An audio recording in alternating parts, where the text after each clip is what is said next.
Ferrari was nothing more than a more comfortable version of the prancing horse's race car.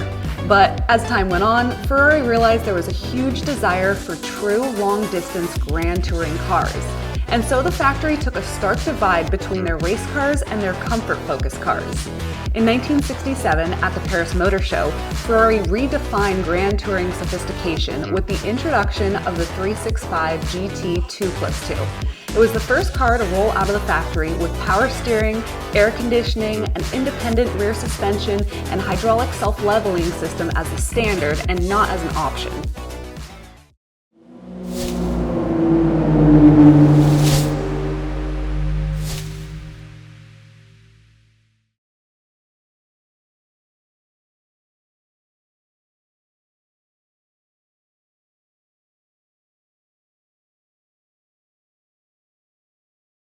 The 365 GT 2+2 was also called the Queen Mother, and that name came around from an article written in Road & Track.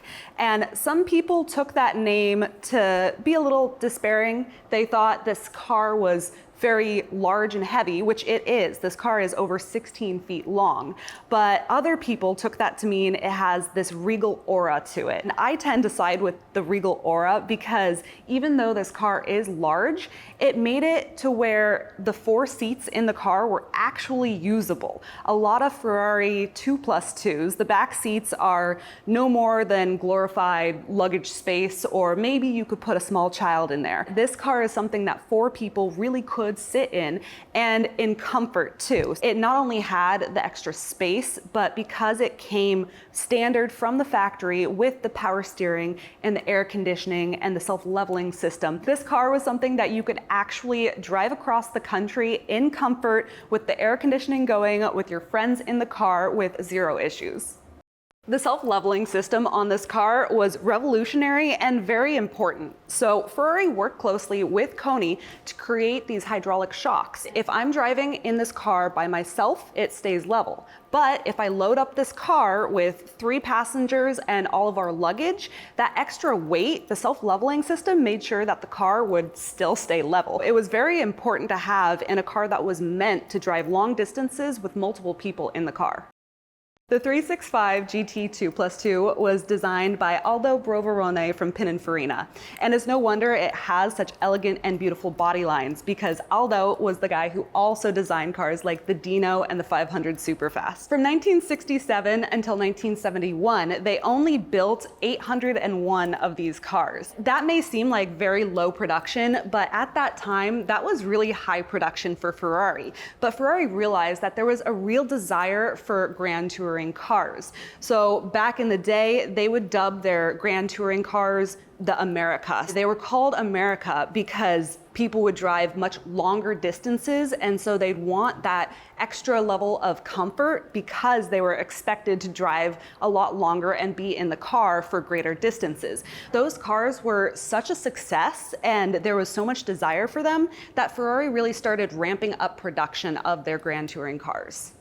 I've said before, part of the reason that I love classic cars is because they all have their own personality to them. This car in particular, I drove 3 different 50s and 60s Ferraris the other day. So this one, a 330 GTC and a 250 PF Coupe. They all drive so different. This one, the clutch on it is extremely responsive. I mean, as soon as you start letting off the clutch, it engages. Whereas the other 2 cars, they're all at like different engagement levels. If I were to drive this one and then 2 other 365 GT 2+2, it would be the same kind of thing. They all have their own unique personality. And this one in particular, between the responsive steering, it starts up right away, it pulls strong, and the clutch is so responsive, it's very fun to drive.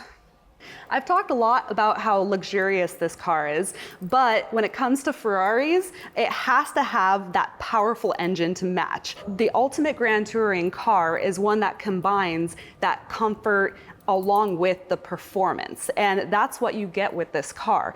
As a 365 2+2, the 365 stands for 365 cc's per cylinder times the 12 cylinders, so it's a 4.4 liter. They needed to add that extra displacement, that extra power to really propel the large car forward. It combines the power and performance and luxury all in one. And you get that classic V12, the front engine V12 that you come to know and love from Ferrari. And of course, with this car, because the cars of this era were matching numbers, it's easy to tell. You look at the serial number on the car, the little data plate in the engine bay, and you look down in the engine to see the number stamping, and you know that this is the original engine that came with this car from the factory.